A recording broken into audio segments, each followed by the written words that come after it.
Screams and Streams, the podcast that looks at the best and worst horror movies as rated on Rotten Tomatoes from 1970 onwards.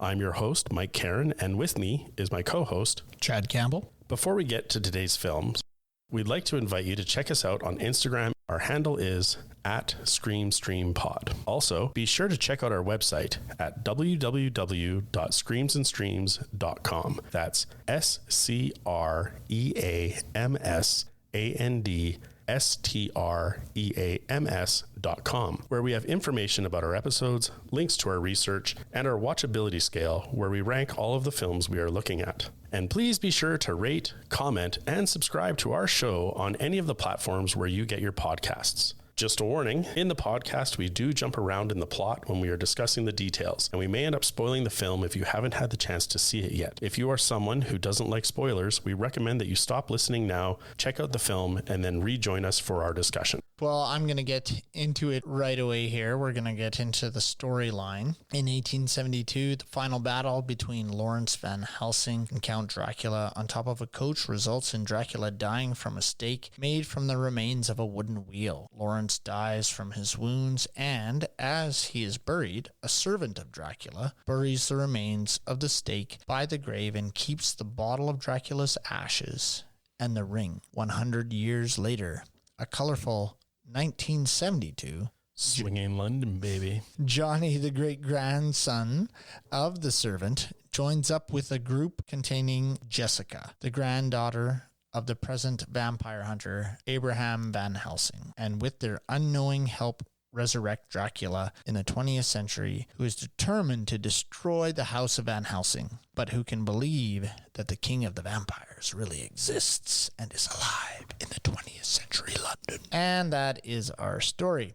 This movie is awful. End of show. End of show. It is, it really hits the mark here. It has very few redeeming qualities. Yeah. Yes. First impressions out the gate. It is awful. It's not even good enough to play on the wall of a pub on Sunday at 9 p.m. while you eat a cold hot dog. Like, it's... You know, you've got your house music playing and the movie's playing on the screen. It wouldn't even play well there. It's very slow. It's drawn out. There's not a lot of action, and Christopher Lee as Dracula is good, but you see him very little throughout this whole show. In fact, it's called Dracula, but it really should be called Van Helsing. Yes. Or Van Helsing's granddaughter. Yeah, because spoiler alert, Dracula doesn't show up until about an hour into this hour-and-a-half film. Well, he does show up at the beginning. Sorry, right. He's in the beginning and gets killed. And there's a big battle, and then he's gone forever. And then he comes back an hour later. Right, yeah. So there you go. Does not reappear. But it is called Dracula AD 1972. This is like in hip-hop songs where they yell out the year. Right, yeah. It just really dates the movie. Everything about this movie very much dates it. But when I first looked it up, I thought it was Dracula AD. I'm like, oh, that's not bad. Although all Dracula stories are AD. Right. But no, the title is AD 1972. So you really know the year it's set in. That's right. 1972, swinging London, when mods and hippies are trying to find their place. That's right. And that is exactly what that's going to be one of the categories. Yeah. The tropes is they really hit up on the hippies and the partying and all the craziness that happens there. And for the longest time, I would say for a good 20 minutes, that first party scene in the movie is just forever. And I was watching it and just thinking, why? Why is this so long? It'd be like if Austin Powers, the scene where Mike Myers goes to the club in the 1960s or 70s to get Dr. Evil. Right. Instead of just chasing him to the shuttle and having him blast and escape, they're like, let's spend 20 minutes partying. That's what this movie starts with, is that part. And then we're going to have some random makeout shots, and then we'll go back to the party, and then we'll do another random makeout shot, and then we'll go back. Yeah. We will talk about that makeout shot. We're going to jump right into the categories because this film just really doesn't deserve a whole lot of talk time. First impressions, obviously I said this movie sucked. I didn't really like it. I did not enjoy it. It was hard. It's an hour and a half and I had to pause, walk away, take some time away and then re-engage. This isn't a one-sit film. movie. I'm not even going to give it film. That's giving it too much. Video. It's hard to find a redeeming quality in it. And the only thing I liked about this whole entire thing was the fight on top of the stagecoach. Yes. Yeah. Do you want to talk about that right now? Yeah, sure. Let's do that. That is when we go into our categories. The back it up moment. I don't know. It's 1872. This carriage is running through Hyde Park, which is just on the west side of London. And if you look at Greater London, it's right there in the middle of it. Yeah. But in 1872, it's undeveloped. And Van Helsing and Dracula are rolling around on the top of this thing, fighting furiously, dangling off the side. And again, this brings me to this idea of like, how safe were those stunt people? Because it got pretty hairy. Or looked pretty hairy. Agreed. Yeah. And this horse is running through there. They're on top of this carriage. They're flailing about back and forth. Like, I don't know what safety precautions were in. Were wires there? I don't know what happened, but they did shoot it very well. Yeah, it was well shot. It was well staged. Absolutely. And well done. Yes. And unfortunately, those first 3 minutes are the best part of this film. Exactly. There's nothing else to back up. And that is the note I have. I said epic battle to open was cool. Yeah. That's what I said about this whole film. Everything else is kind of shits on it, but that part I did really enjoy. I especially like the death of Dracula where the wagon wheel has broken. Yes. And Dracula is staggering around with 3/4 of a wagon wheel like embedded in his chest, just like, what do I do? What do I do? It was comical, but at the same time, I was like, that was original. Yeah. Well done. Because what would you do, right? Okay, so moving on, we're going to go into our next category. The Tropes Hall of Shame. Okay, this whole movie. Yep. There are multiple things that really are overdone. The making out scene in the parties. Are you talking about the one where they're trying to seduce the rich person's daughter, or the one under the table where the girl's bored and eating an apple? There you go.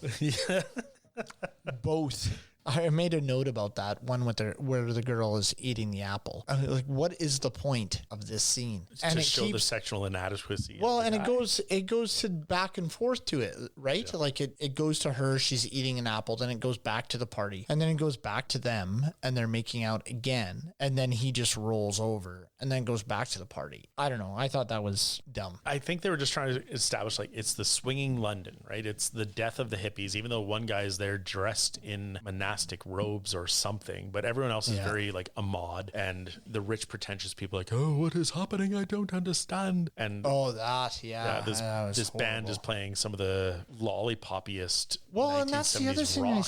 I said is what was with the band. We heard 2 full songs from that Stone band. Ground. The first 20 minutes of this film is focused on that party scene. We have the band playing. I don't know why they're in this house, and I don't know why these other people want them out of this house or how they got into this house. He's like, these vagrants came in here. And that's just it. Like, these people came here. All I did was book this band, Stone Ground. But even that music doesn't match the atmosphere of these rich people, so I don't understand. I was totally confused. The band that was supposed to play, though, was Faces. Right? Rod Stewart's band before he went solo. Okay. But then I feel like it's almost like Faces were like, oh, no, we don't want to be tied to this. And then a producer somewhere is like, I have a nephew that has a band. Because Stone Ground, who's ever heard the name before or since? No. Nobody.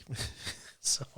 Yeah, I don't know, but it didn't work as an opening to a film. It didn't really make sense to the rest of the film. I agree that they were trying to establish this devil may care attitude, but I don't think it needed to be that long. The music didn't gel well with the overall feeling of the film. It just was like really upbeat and fun and happy and like rock. And we're talking about Dracula who's coming back and trying to destroy people. It just didn't do it for me. No, and especially if they're trying to put Dracula into a modern element, it's like they're just saying like, this is very modern. We're showing how modern it is. It's 72, swinging London. You've got the mods. You've got this character that's almost Alex from Clockwork Orange leading the group along, this Johnny, right? They're just trying to really force this modernism of the Dracula story down the audience's throat at this point. Yeah. Maybe that's like, it's a wink to the audience of like, Dracula is this traditional story set in the 1800s and we're putting it in the 1970s. So get ready for it, London.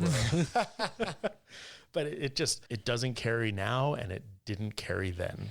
I don't have any other real tropes. Like there's a lot of things to point out that are problematic. Right. And we could go on forever about the problems of this film, but really for time's sake, we can just move along. Yeah. So are we going to one-liners then? Yeah, we'll go to one-liners. Mine I put was pretty much at the beginning, which was, "Come on, Jess, it'll be a giggle." Oh, every dude said that to Jess, and I was just enough. Honestly, all I could think of was my friends' parents who would go upstairs for a bit of slap and tickle. And nobody wants to think of their parents like that. No one wants to think of their friends' parents like that. But no. Yeah, Jess, it'll be a giggle. All I can think of is my friends' parents going a little slap and tickle. There was one line I did enjoy where this party, the people had called the police, and there was sort of a bet, or one person predicted the police would be there in 4 minutes. And I see. Yeah, Johnny's like, "Oh no, they won't be here till 8. We have time. And they're waiting to run away. And of course, Johnny was wrong, and this other guy's upset, and they were getting into a fight. And he says to Johnny, "Outside." "Oh, we are outside." So he's trying to be all tough and hard, like almost going for that Cockney working class Mancusian. "Outside. Oh, we are outside. Oh, never mind. Let's do this." That one got me. That's awesome. I missed that one. Sorry, but yeah, that's great. And the only other line I have is later in the film, this Johnny Alucard has taken the group to a church, and he's going to perform a black ritual. Okay. Yeah, and plays this music, and he's like, "Dig the music, kids." Yes. And again, I think that's that like really trying to play to the 1970s London scene. Right. Okay. The line doesn't fit. It doesn't hit the mood, but he just digs into that line so hard at that moment. Really sells it. That might be an overacting moment, actually. Yeah. Which there is an abundance of in this film. Yes. So then moving on. Oh no, I've got a few more lines. Oh, you got more one-liners? I've got 2 more. Oh my God, Mike. I was giving you space to find yours. No, there are 2 more lines that, again, I don't think were great. And I feel like this is the writers, because there were multiple writers on this film, were high-fiving after writing these, after Laura has been taken, or Laura's disappeared. Nobody knows what's happened, but the audience knows that she's been bitten and killed by Dracula. Right. And the Cavern is the coffee shop they go to. "We'll go to the Cavern tomorrow. Usual time. Laura will be there. A bit drained, but she'll be there."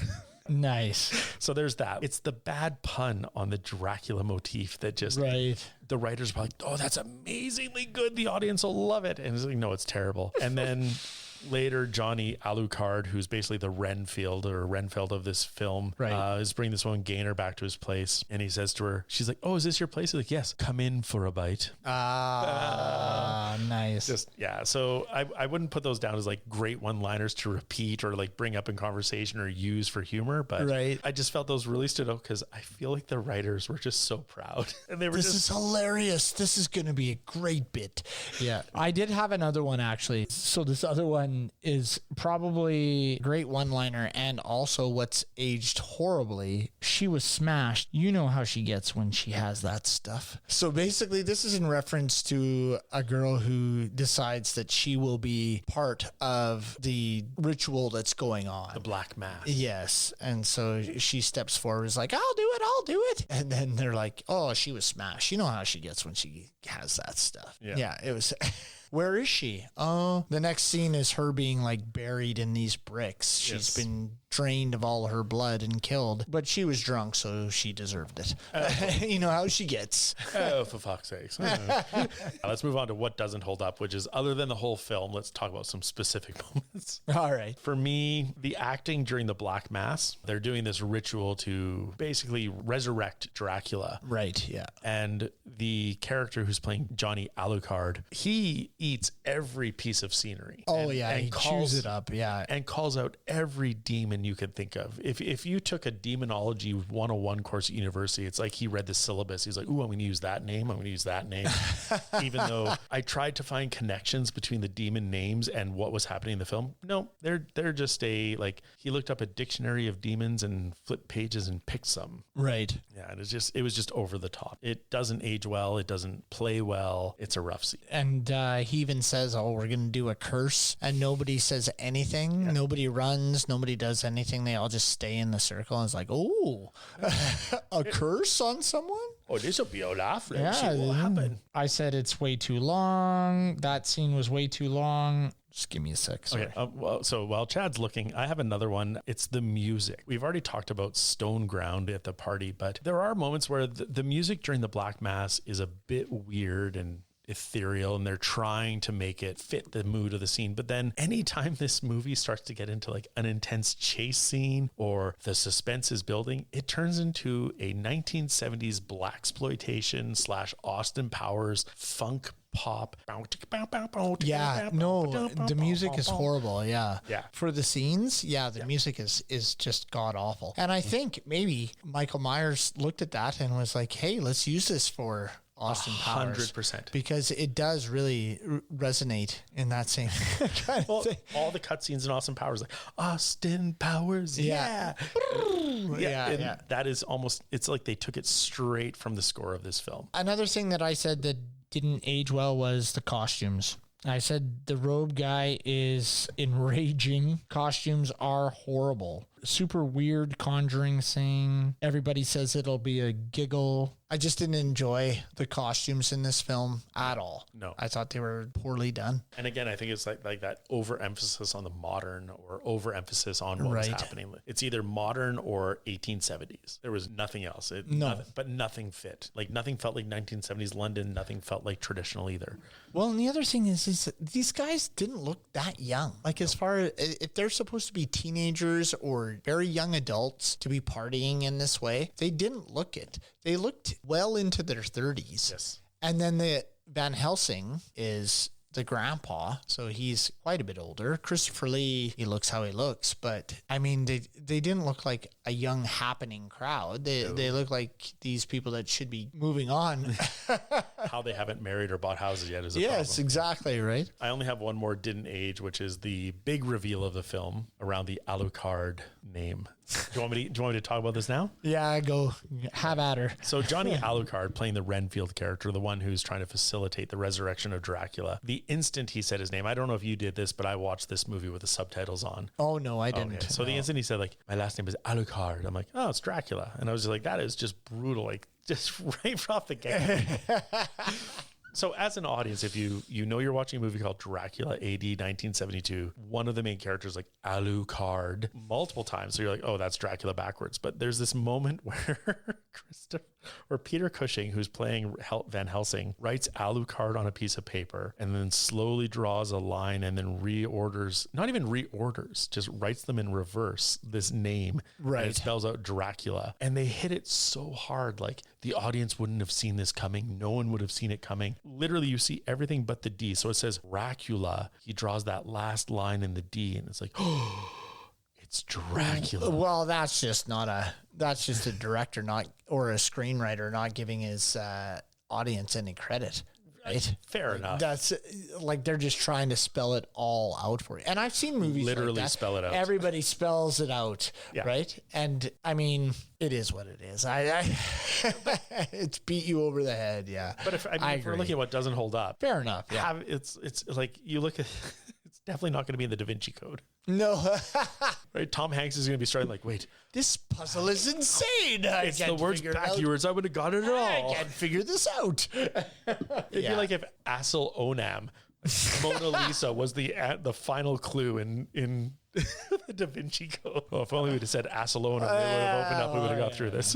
Figured this out quicker. We're moving on to gratuitous scenes. A gratuitous scene for me is, well, I don't know, probably near the end where he gets, and this is a spoiler alert, so if you want to watch the film and see how it figures it out, probably don't listen here. It's when he gets burned by the sunlight. I think that's the most graphic one. Like the other ones, all they show when he's sucking the blood of the women, or his eyes go red.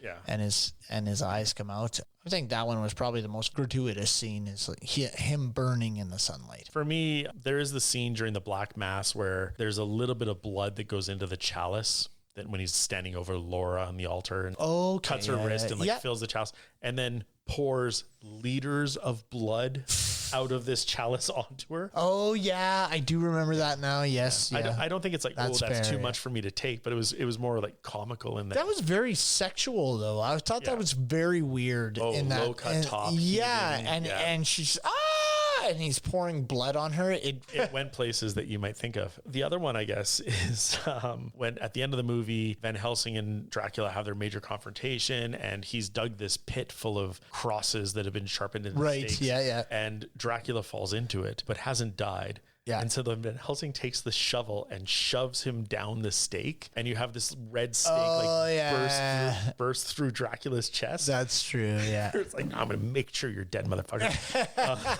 But again, it's not like overly gratuitous. It was just like this, like. No, yeah. Had it not been Dracula, like if this was a scene where it's like a human killing another human, that would be a bit hard to watch because it's a vampire. Like, you really want to make sure he's done. Yeah, it almost makes me think like that's where Mel Brooks got that idea for Dracula Dead and Loving It, when Steven Weber drives the stake and the thing just gushes blood forever. Yeah. One of the things that annoyed me about this Dracula is that I've always seen in movies that he had supernatural strength, and in this, Van Helsing is able to contend with him. Like, they wrestle around, they run away. There's just not a lot of that going on. Yeah, you're right. This is definitely not the Dracula of converting into a bat or hypnotizing women or mesmerizing their followers. It was just a guy.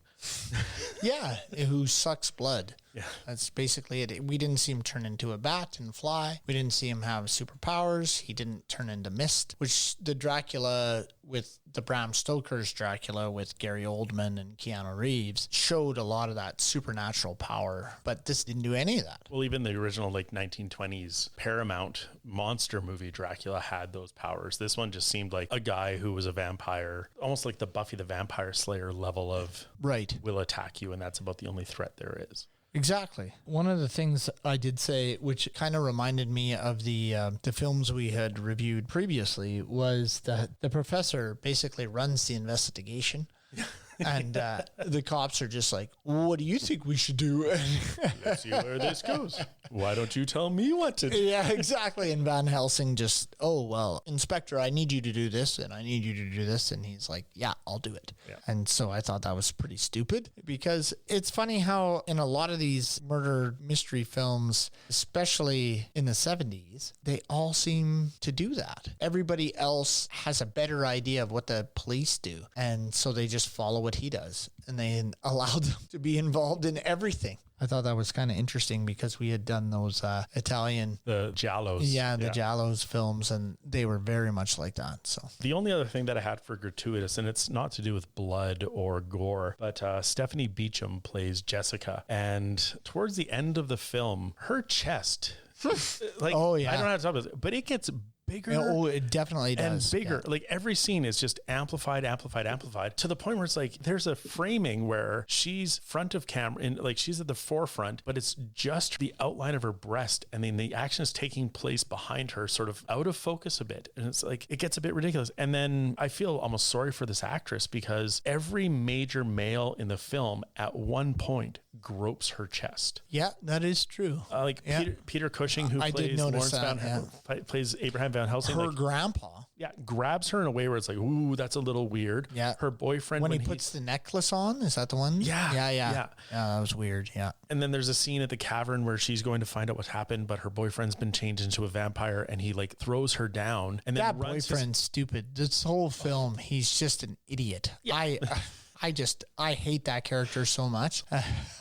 Anyways, go ahead. Yeah, but he runs his hand across her throat and then just down her chest for no reason. Yep. And then Dracula later does the same thing, and I'm just like, I'm sure they're trying to do it for the titillation of the audience, but from a modern lens, like if we're jumping into this is back to what doesn't hold up is right. The groping of the female lead is weird. It felt odd, and they emphasized it so much, scene after scene after scene. Apparently, in all of those, because this is one movie in a series, apparently in every single one of those movies, there is an attractive actress who gets groped in every single one of those films. So it's an ongoing thing. So I don't know if this is just this director's weird... The Hammer horror The Hammer, productions. yeah. If that's just his thing. But in every single one of those films, that happens, It's almost like the Carry On films, right? That like sexy cheekiness. But this didn't feel cheeky. It wasn't that cheeky playfulness. It was... Right. Yeah.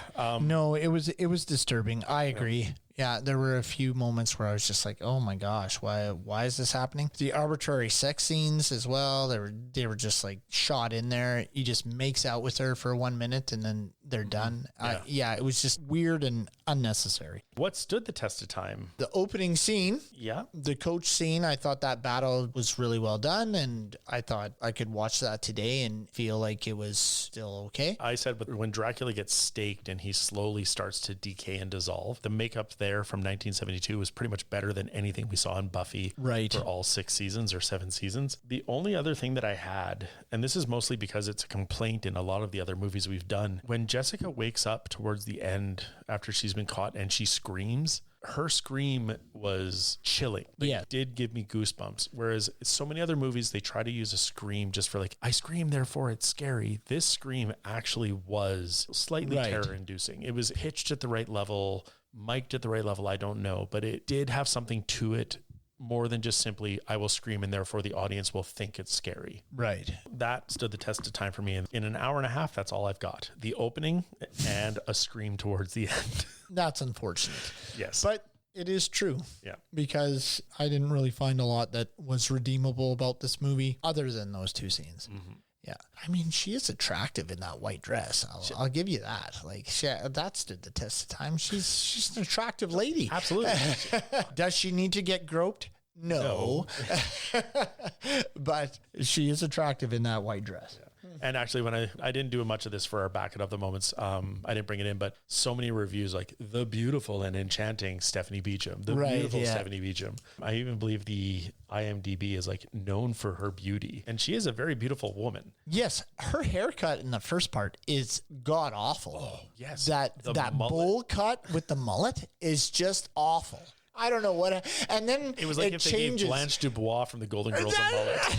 And then it changes into this like perm, like this flowing long hair where I didn't know how that happened. But I don't know what they were thinking with that wig. And it made her look so much older. I don't know if that's what they were trying to do. Yeah. I want to change what didn't hold up. That is not just the whole film, that hair. That wig did not hold up. Any back it up moments? The back it up moment for me would be probably just the last 10 or 15 minutes of that film. The final confrontation between Dracula. The final confrontation. Everything else was boring. We didn't see Dracula for an hour into this film, other than the first 5 minutes, but everything else was Van Helsing dealing with stuff. Yes. Like his own character issues, Jessica and her party friends dealing with certain things, which just didn't interest me. And I was wondering, where is Dracula a lot of the time during this film? So my back it up moment would have been the last 10 or 15 minutes. Even that wasn't fantastic, but I didn't mind the death scene of Dracula. Yeah. And although I kept wondering, why isn't he stronger than what is being portrayed? Like the one time he just falls down and then Peter Cushing throws down the curtains and burns his foot. And I'm like, all right, okay. I don't know how we haven't talked about this because I don't know where it fits. The death by shower. Oh, yes. I totally forgotten about that scene. So one of the things that comes up in an earlier conversation is, vampires can be killed by a stake to the heart or by running fresh water. Yeah. And in my mind, I'm like, that must be a river. A river is the running fresh water that I can think of. At one point, they go to Johnny Alucard's apartment and confront him, and Van Helsing and him are fighting. He falls into the bathtub, and Van Helsing turns on the shower. Yes. And you want to talk about, I don't know if this is an actor earning their chops or overacting, but it's like, if you were an actor and someone said, you need to die with water from the shower head hitting you, play it out. Pretty tough role. Right? Yes. That's pretty tough. That's like you have a line that says, I hate sand. It gets everywhere. And I want you to sell that. Yes. That you are... Yeah, I didn't know where this fit in, and I completely forgot about it until now. But yeah, that scene where it's like fresh running water could be just out of a tap, apparently. Right. Yeah. Can be Dracula. Burns. Yeah. Like you can kill Dracula with your garden hose. Yeah. But the unfortunate thing is, it's killing this guy, this Johnny Alucard, because by now he's been converted into a vampire. But the makeup does not sell it. No, it's just his acting, but it's so bad and dumb. I can't believe I forgot about that scene because it is actually, that is a back it up moment just because how bad it is. Yes. You should watch this film just for that. Because it is pretty laughable. Yeah. Well, and then he has skylights in his bathroom that are covered by a curtain that he accidentally pulls on the string and opens them up. Oh my Lord. So there's a whole bunch of oh stuff. no, the sunlight and then the running water. And then the running water. There are things that will kill me. Like I know he wasn't a vampire before that point, but if you think you're going to be a vampire, why would you live in an apartment with skylights? No. Where it's just a simple pull of a string can kill you. I'm looking for a basement apartment. Little to no windows. It's pretty dark most days. Yeah. I want an out of code basement apartment with no window. Yeah. No. Yeah. It was ridiculous. But thank you for adding that because I had totally forgotten about that scene. And I have never ever in any other movie or vampire lore heard of that way of killing a vampire. No, neither had I. So I don't know if it was just for this film or if maybe Hammer Films established this in an earlier one. Maybe. But death by shower. That is crazy. So that's the back it up moment. That wins it. Yeah, that one. You got to see this guy die in the shower. So that is the discussion of the film. Now we're going to move on to our bonus features where we look at information or research or things that we've found online that sort of add body or life to this movie as much as we can. Right. I have two that I want to come out the gate with, if that's okay. Yeah, go ahead. Yeah. So when the investigators looking at these deaths that have been happening with Laura and Gaynor and a few others, they keep talking about like, we haven't seen anything like this except for those cult murders in America a few years back.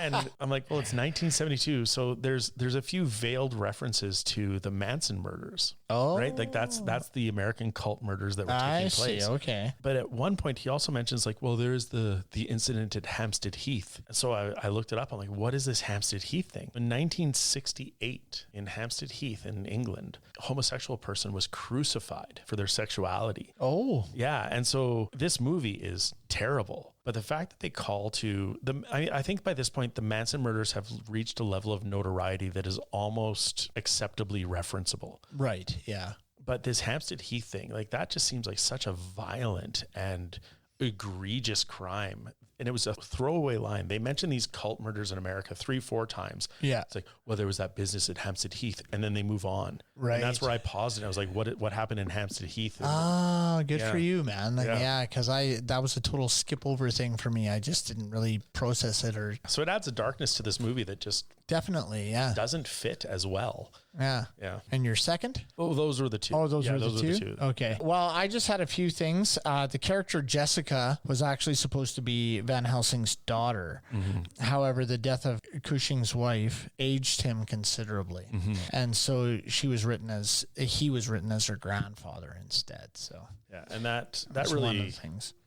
In our previous episode, we talked about 1972's Tales from the Crypt, where Cushing plays a widower, and researching this movie and finding out about that really colored my appreciation for that part of Tales from the Crypt as well, where it aged him significantly, and you can almost see him aged in that as well. Yeah. So the other one was the music used in the church, a resurrection scene is The Black Mass, an electric storm in hell. From the 1969 album, An Electric Storm by White Noise. The group themselves were an experimental space-age rock combo, which totally makes sense. Space-age rock, like that it's formed by David Vorhaus and featuring Delia Derbyshire and Brian Hodgins from the BBC Radiophonic Workshop. So, yeah, it's kind of interesting. The music in this really bothered me for the most part. Yeah. And the Black Mass scene, I tell you, it's a rough watch just even without the music, but the music just adds this weird element to it. What's funny about that scene, and it made me question almost every movie I watch now is, as bad as the music is, the Black Mass music really does add atmosphere to that scene. Yeah. And so I was just like, what would this be like if the music wasn't playing? Right. It would just be this like guy ranting and raving while people just twitch weirdly. And I was just like, it would be interesting to see this film without the music. Yeah. It would be, especially that party scene. Oh my God. That was 20 minutes of them just partying with that band. If you had no music to it, what's the point? What's the point? Yeah. There was one point where the character of Jessica, played by Stephanie Beacham, she's like, when they're like, what have you done? What's going on? She's like, I'm not Burke and Hare. And apparently that references William Burke and William Hare, who were serial killers in England, who at one point were selling their cadavers or their victims to an anatomist when there was a shortage of cadavers for anatomy study. Oh, were they making cat food? No. Pretty much though. Yeah. They were killing and then selling their cadavers. That's right. That's a reference to our other podcast. Yeah. From Corpse Grinder. 1971. Definitely not watchable. Yeah. Well, I don't know. You should watch it with some buddies Yes. or have some drinks and watch that sucker. If you go on YouTube, there's a great clip. It's 7 seconds long. Christopher Lee apparently was so appalled with this script, he hated making this movie. Oh, really? There's a behind the scenes clip where the director yells cut and he just rolls his eyes like he wishes he was anywhere else but there. Which is crazy because this is Dracula number 7 out of 8 that he did for Hammer Films. Like, he should have known what he was getting into. But did he do all 7 out of 8? Because there are some that I've seen where there are different Dracula. There's a younger Dracula. There's like I think he might have done 6 of them.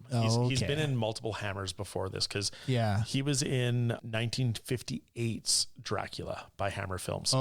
With Cushing playing Van Helsing, right? Which is another reason why this movie is so disappointing. Is like in 1958, those two were against each other on screen, and people are like, here they are again. They're going to finally battle it out. Right. In the stupidest, dumbest, lamest battle ever that ends easy and quickly. Well, that's the thing, is because there's not really a high stake. They just kind of fall around on each other. They're both equally as strong. Christopher Lee as Dracula can't beat Van Helsing in a hand-to-hand combat. Like, that was always the thing, is like Van Helsing had to try to outsmart him. Right? Well, and Dracula even calls to the wits thing, right? Like, you'll try to outwit me. It's like, well, clearly he did. Yeah.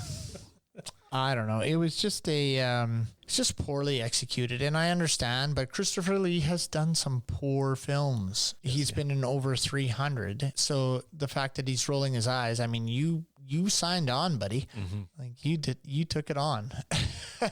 I almost feel like he's a performer of no shame. Like, I will just do what it is and I will be in it. Right. If you're going to do 300 films, you're not being picky and choosy. All right. That is gals and ghouls. That is 1972's Dracula AD 1972 for a watchability score. Oh man, I'm going to give it a 4. 4. Yeah, 4 out of 10. I'll give it a 4. I was thinking about some of the ones we've done. 4 seems high. But I mean, there are scenes to show people. Okay, I'll give it a 4 because there's scenes to show people. There are laughable scenes that I think are worth watching. I don't know if you need to watch the whole film. No. But you know what? I don't know. If you're one of those, you really want to get into it and you really want to watch the whole series, then I guess definitely watch the whole film, but otherwise you could miss it. Yep. But I'm going to stay with a 4. 4 is not super high for me. So yeah, I'll go with that. Yeah. I'll sign on to your 4 for this one. I was trying to debate between a 1 or a 2 in my head. Oh yeah. Yeah. Okay. I'm going to stay at a 4, but I could see you coming in at a 2. That would be, then if we average it out, we're going for a 3. We'll take it out of 3. All right, we'll take it out of 3. All right. Thank you very much for listening to us. Be sure to check out our social media pages. On Instagram, we are at ScreamStreamPod with no S's. Stop by our website, www.screamsandstreams.com, to check out information about all of our episodes and the films we have covered so far. And please subscribe, rate, and comment on our shows on any of the platforms where you get our podcasts. Until next time, this has been Mike and Chad. Have a great day.